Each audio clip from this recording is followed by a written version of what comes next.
Mateus capítulo 5, do verso 1 ao 16, texto que nos diz assim: Vendo Jesus as multidões, subiu ao monte e, como se assentasse, aproximaram-se os seus discípulos, e ele passou a ensiná-los, dizendo: Bem-aventurados os humildes de espírito, porque deles é o reino dos céus.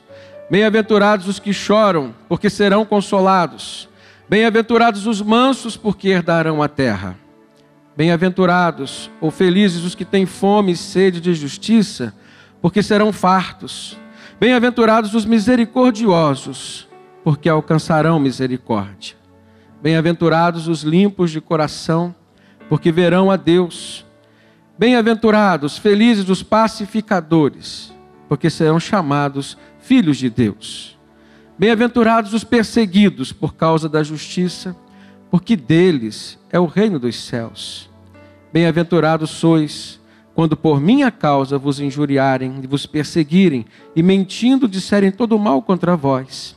Regozijai-vos e exultai, porque é grande o vosso galardão, a vossa recompensa nos céus. Pois assim perseguiram aos profetas que vieram antes de vós. Vós sois sal da terra. Ora, se o sal vier a ser insípido, como lhe restaurar o sabor? Para nada mais presta, senão para ser lançado fora, ser pisado pelos homens. Vós sois luz do mundo. Não se pode esconder a cidade edificada sobre um monte, nem se acende uma candeia, uma lamparina para colocá-la debaixo de um móvel, mas no velador, e ela ilumina a todos que se encontram na casa. Assim brilhe também a vossa luz diante dos homens, para que vejam as vossas boas obras e glorifiquem a vosso Pai que está nos céus. Amém, irmãos? Esse texto faz parte do Sermão do Monte, um dos melhores sermões já pregados na face da terra, principalmente porque veio da boca de Jesus, Filho de Deus. Um sermão que fala de coisas práticas, que fala sobre projetos de vida, um sermão que fala sobre qualidade de vida, um sermão onde Jesus menciona a palavra bem-aventurado 9 vezes, e esta palavra significa felicidade. Uma pessoa bem-aventurada tem por tradução ou significado uma pessoa feliz, mas não simplesmente feliz como nós encontramos algumas pessoas se dizendo felizes aí. Não aquela felicidade que nós sentimos quando a seleção brasileira faz um gol, por exemplo, ou quando recebemos no final do mês o nosso salário, mas a felicidade plena, o gozo da alma, a tranquilidade do espírito que nos faz feliz. Essa sim nós só podemos encontrar em Jesus. Mas como encontrá-la em Jesus? Jesus fala do caráter aqui. Ele fala sobre ser sal, sobre ser luz. No verso 13 ele diz: vós sois o sal da terra. Mas ele faz uma ponderação. Ora, se o sal vier a ser insípido, ou seja, perder o sabor, como lhe restaurar o sabor? Depois ele diz: vós sois luz do mundo. E não se pode esconder uma cidade que foi edificada sobre um monte. Assim Deus nos vê. Nossas vidas sendo edificadas num local onde muitas pessoas possam ver. A sua vida não foi edificada, a sua vida não está sendo tratada por Jesus para ser escondida das pessoas. Jesus quer fazer de você um referencial. Jesus quer trabalhar na sua vida e te colocar numa vitrine, para que as pessoas possam te ver, mas não ver quem de fato você é, mas ver quem é Jesus que atua em você. Não para engrandecer o seu nome, não para glorificar o seu nome, mas para que o nome de Deus seja glorificado pela sua vida ou através da sua vida. E aí Jesus diz: também não se acende uma lamparina para colocá-la debaixo de um móvel, mas nós a colocamos num velador para que ela possa trazer luz para todos que se encontram na casa. Jesus não fala simplesmente de iluminar ambientes. Jesus fala de iluminar vidas, iluminar pessoas. E aí nós precisamos entender que no projeto de Deus para nós, a luz que brilha em Jesus e que deve ser refletida na nossa vida, tem um propósito: abençoar outras vidas. você é uma pessoa que Deus escolheu para levar a luz de Jesus na escuridão, onde muitas outras vidas estão habitando. E quando nós pensamos, irmãos, na vida de uma forma prática, quando nós pensamos na vida no sentido daquilo que nós vivemos, experimentamos, provamos, demonstramos, a vida toma um sentido diferente. Nós saímos do campo da teoria e entramos no campo da prática. O caminho é inverso, nós começamos a aprender com aquilo que fazemos, com aquilo que experimentamos. E construímos um pensamento baseado em experiências, mas experiências que não estão distantes da nossa fé. Experiências que vêm por conta de um relacionamento com Deus, porque afinal de contas é a luz de Jesus e não a nossa. Nós não temos luz própria, é a luz de Jesus que brilha em nós e que abençoa os outros e que abençoa a nossa própria vida.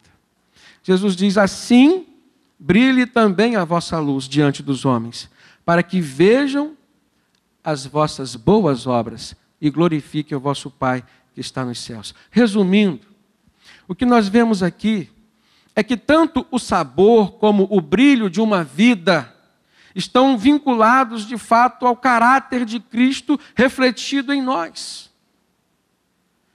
Antes de falar em sal da terra, antes de falar em luz do mundo, Jesus abordou expressões de caráter, atitudes que revelam aquilo que está dentro de nós, nossos valores, nossa forma de pensar, em que temos investido nosso tempo, nosso dinheiro, nossa vida, em que temos sonhado, em que campo da vida nós temos aplicado os nossos sonhos e as nossas energias. Então o nosso caráter vai trabalhar tudo isso em nós. E Jesus fala que uma pessoa feliz, que experimenta uma felicidade plena, ela precisa ter o seu caráter transformado. E na medida da transformação do seu caráter, refletindo o caráter de Cristo, ela vai experimentar então a felicidade plena, que se manifesta pelas suas boas obras. Afinal de contas, quando você sai pela rua e você vê uma criança abandonada, e você vê um mendigo, e você vê pessoas sendo injustiçadas, dependendo do lugar onde você for, você vai ver prostituição. Dependendo do lugar onde você for, você vai ver menores se prostituindo. E se o seu coração não se sensibilizar, é porque você ainda não está refletindo o caráter de Cristo Jesus. Se as suas atitudes não acontecerem em prol de uma mudança dessas vidas, ou nessas vidas, você ainda não estará refletindo a luz de Jesus. É nessa hora que a igreja do Senhor Jesus precisa refletir sobre os sonhos, sobre os projetos. Porque aquilo que nós sonhamos, aquilo que nós projetamos, é reflexo dos valores que estão entranhados dentro do nosso coração. E Jesus nos muda. Jesus trabalha em nosso ser. E a felicidade vem na medida em que nós permitimos Jesus trabalhar em nós.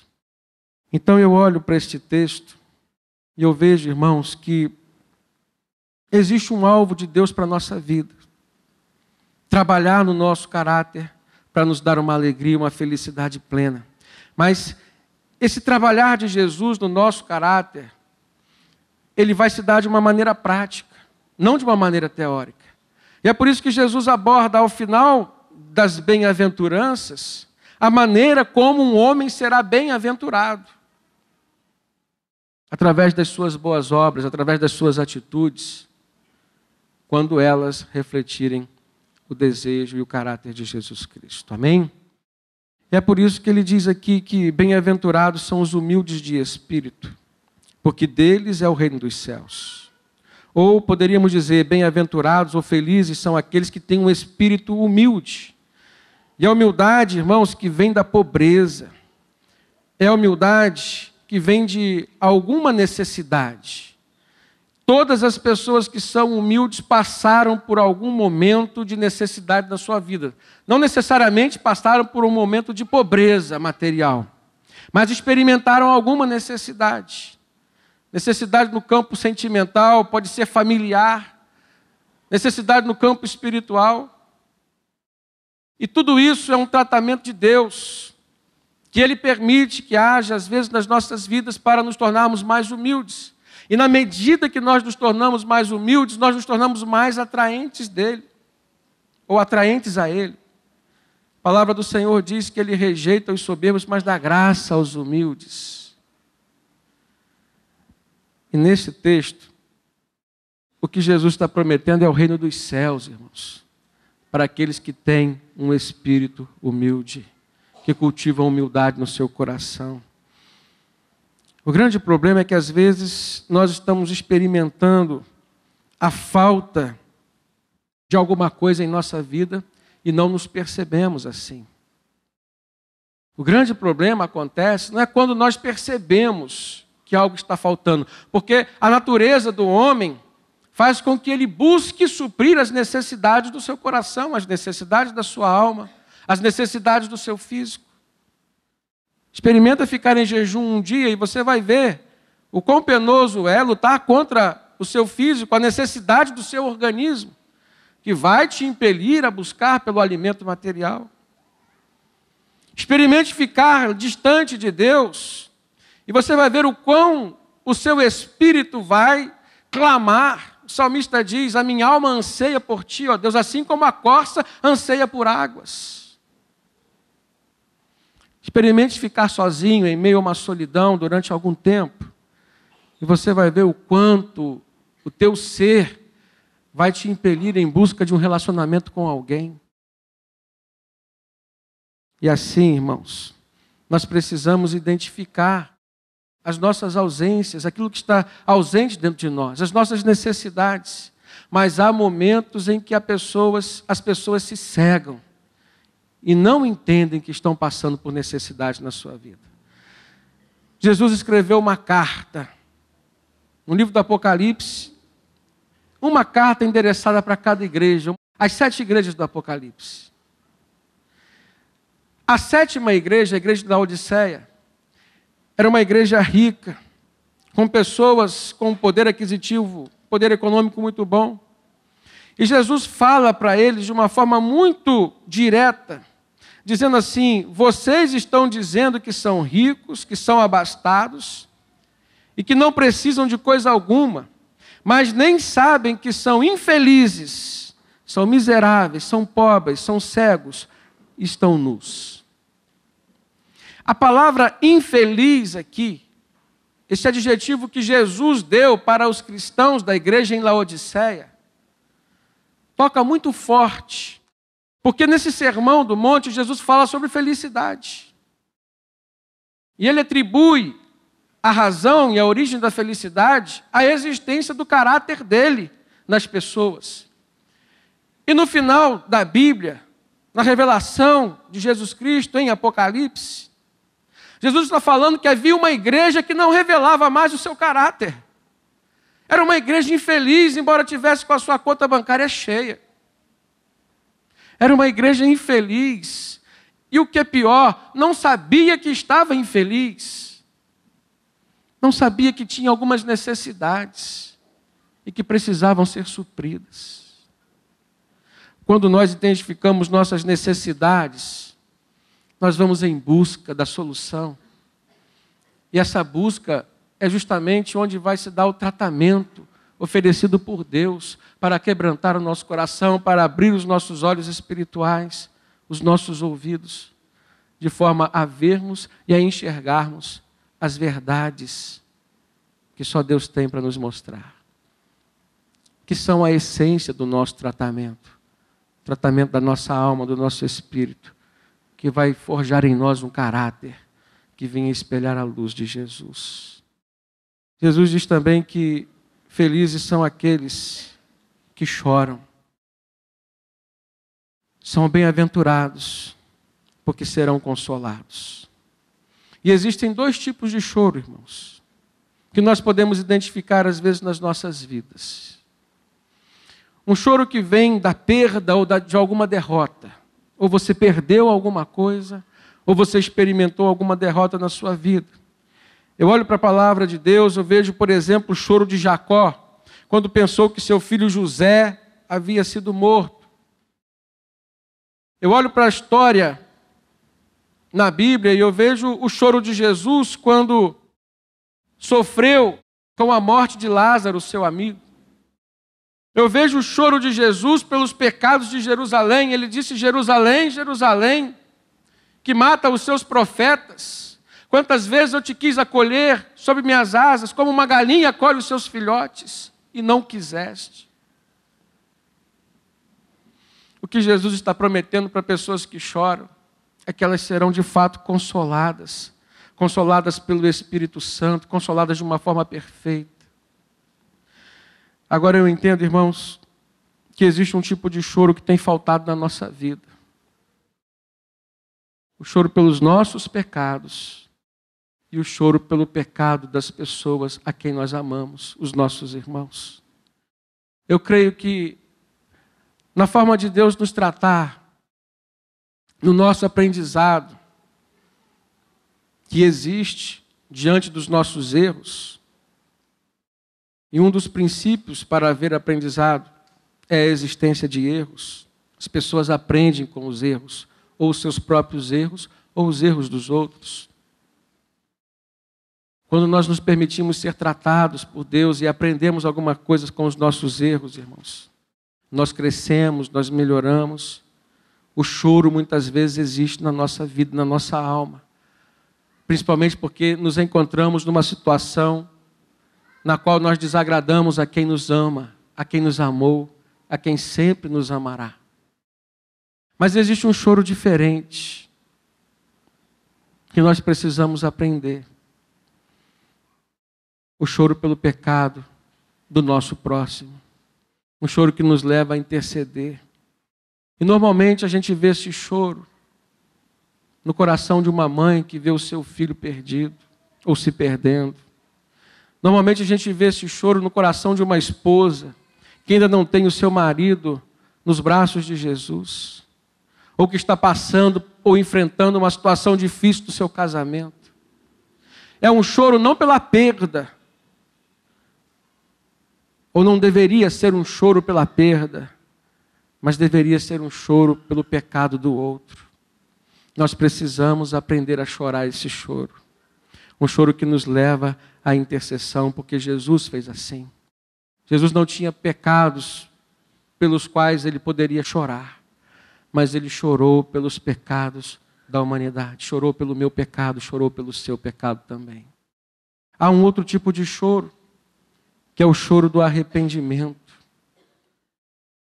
Aquele choro que Pedro chorou amargamente depois de ter negado Jesus. E quantas vezes, irmãos, nós negamos a Jesus com as nossas atitudes, deixando de amar alguém, deixando de praticar uma boa obra, deixando de nos envolver com o nosso próximo, porque é problema nosso. Mas às vezes nós não choramos. Às vezes nós não nos sensibilizamos. E sabe o que isso indica? Que estamos perdendo o nosso sabor. Estamos sendo um sal insípido. E quando nós começamos a perder o nosso sabor, a nossa vida começa a perder a felicidade plena, que só pode ser alcançada em Cristo Jesus. Quando deixamos de refletir a luz de Jesus e deixamos de dar direção ao nosso próximo, deixamos de estender uma mão que venha guiá-lo, deixamos de ofertar um dinheiro que possa abençoá-lo, nós estamos escondendo, irmãos, algo que vem de Deus para nós. Estamos sonegando as bênçãos do nosso irmão, as quais Deus nos abençoou primeiro, para que nós pudéssemos abençoar depois os outros. E quando nós sonegamos essas bênçãos aos outros, sabe o que nós estamos fazendo? Nós estamos fechando as portas das bênçãos dos céus para as nossas vidas. E aí começamos a experimentar a tristeza. Tudo aquilo que Jesus não gostaria que nós experimentássemos. Felizes são aqueles que choram, porque serão consolados. Eu creio que a igreja do Senhor Jesus hoje, ela precisa passar por um processo de restauração, mas não restauração de feridas na alma tão somente, irmãos, mas restauração de princípios. Talvez você entrou aqui hoje por conta de um problema seu, que te fez buscar Deus, mas Deus te fez ver que existem pessoas que estão com um problema muito maior do que o teu e que podem ser abençoadas por você, com aquilo que Deus já tem dado a você. E na medida que você permitir que aquilo que Deus te deu possa abençoar os outros, as bênçãos do Senhor serão dobradas sobre a tua vida. É isso que Ele está prometendo aqui. Você será bem-aventurado na medida em que você pensar como Jesus, na medida que você agir como Jesus. E eu tenho certeza que se Jesus olhar para um necessitado, Ele não vai agir com negligência. A parábola do bom samaritano nos ensina isso. Nós precisamos entender que as nossas atitudes falam mais alto do que as nossas palavras. E que pensamentos sem atitudes também não vão levar a nossa vida a lugar nenhum. Imagine se Jesus só pensasse em entregar a vida por nós. Se Ele não subisse à cruz por nós. Nós não poderíamos hoje gozar de um estado de reconciliação com Deus. E se você está aqui hoje, é porque o Senhor tem algo maravilhoso a fazer na sua vida. O Senhor tem um plano, o Senhor tem um projeto. E essa grande obra de Deus na sua vida, ela só vai começar a acontecer no momento em que o seu caráter começar a refletir o caráter de Jesus. Então ele fala de humildade, ele fala do choro pelo pecado de si mesmo, o choro pelo pecado do outro, o choro pelo arrependimento. Mas ele fala da mansidão, ele fala da justiça, ele fala da misericórdia, ele fala de um coração limpo, ele fala do desejo de vivermos em paz ou de levarmos a paz a quem não tem. Tudo isso o Senhor Jesus nos mostra como sendo marcas, características da presença, do caráter dele na nossa vida. Agora, irmãos, pare e pense um pouquinho comigo. Por quantas vezes a tristeza tem chegado à nossa casa pela ausência de uma dessas marcas do caráter de Jesus? Quando nós pensamos na mansidão, quantos maridos têm deixado de ser mansos ou deixado de agir com mansidão com as suas esposas, com seus filhos? Quantos homens de Deus estão experimentando hoje o desemprego pela falta de mansidão no seu ambiente de trabalho? Já parou para pensar sobre isso? E a tristeza vem pela ausência de alguma bênção na sua vida. Mas você não consegue enxergar muitas vezes o porquê. A origem está no seu caráter, na ausência das características do caráter de Jesus em você. É por isso que o Senhor Jesus fala que é necessário agirmos com misericórdia, para que nós possamos alcançar as misericórdias de Deus. Quantas vezes, irmãos, nós temos sido implacáveis com as pessoas, cobramos dela uma atitude que nem nós mesmos seríamos capazes de tomar. O que Jesus fala quando Ele diz de misericórdia, Ele está falando de um coração sensível, que olha o outro, se colocando no lugar do outro, enxergando as limitações do outro, enxergando que as oportunidades do outro não foram as mesmas que você teve, sentindo a dor do outro, sentindo a necessidade do outro. E é por isso que ele conclui dizendo, olha, você precisa ser sal, você precisa ser luz. Você precisa influenciar, mas não há como influenciar se não houver contato, se não houver relacionamento, se não houver envolvimento. E às vezes eu vejo uma igreja do Senhor Jesus que não quer se envolver. E Jesus está triste, irmãos, por ver que uma igreja por quem ele se entregou, por quem ele deu a sua própria vida, hoje tem estado inerte, insensível aos seus valores, sem tomar as atitudes que ele tomaria. E esta é a razão de muitas vezes nós estarmos experimentando tristeza em nossa vida. Essa é a razão de muitas vezes nós estarmos longe daquilo que é a vida abundante que Jesus veio para nos dar. Jesus falou de coração limpo, o coração que vai ver a Deus, que vai se relacionar com Deus. Mas não há como termos um coração limpo, irmão, se nós não nos livrarmos da falsidade, se nós não nos livrarmos da soberba, do orgulho, talvez da mágoa que carregamos por alguém, do ódio que sentimos pelo outro. Não há como termos corações limpos e vermos a Deus, nos relacionarmos com Deus, enquanto houver vaidade na nossa vida. A vaidade que muda, inverte os nossos valores. Eu quero encerrar essa palavra dizendo para você que existe algo muito maior de Deus para você experimentar na sua vida. Talvez você se sinta hoje uma pessoa feliz.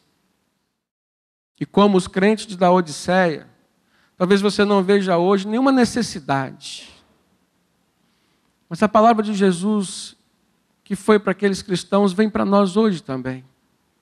E ela se aplica à nossa vida. Nós precisamos mudar os nossos olhares. E assim nós veremos que não estamos sendo tão felizes como Jesus gostaria que nós fôssemos. Dentro dos planos de Jesus para a nossa vida, existe um ambiente de paz. Existe um ambiente de amor. Existe um ambiente de harmonia. E tudo isso trará aquele sentimento de felicidade plena da nossa alma, do nosso espírito. Essa é a vida que Jesus planejou para você. Mas ele diz, olha, é necessário começar a pensar e a agir segundo o caráter dele revelado em nós. Amém?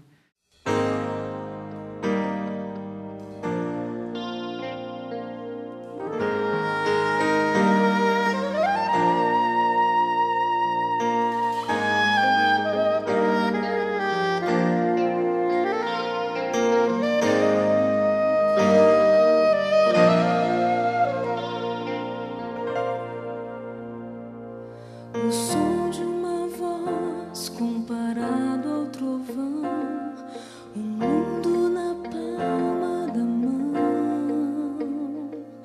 um grão de areia comparado ao mar, grandeza que eu não posso explicar. Por isso, Senhor, me achego a Ti, prostrado diante do altar. Eu sou pecador, Tu és Salvador, aceita o meu humilde louvor.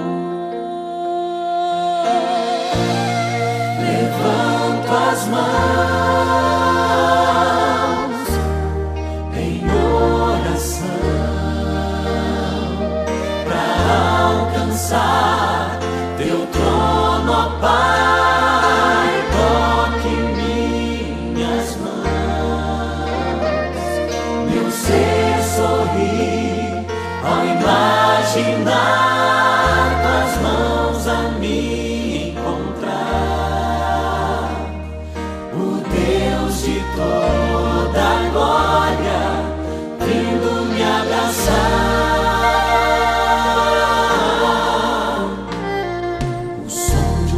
Voz comparada ao trovão, o mundo na palma da mão, um grão de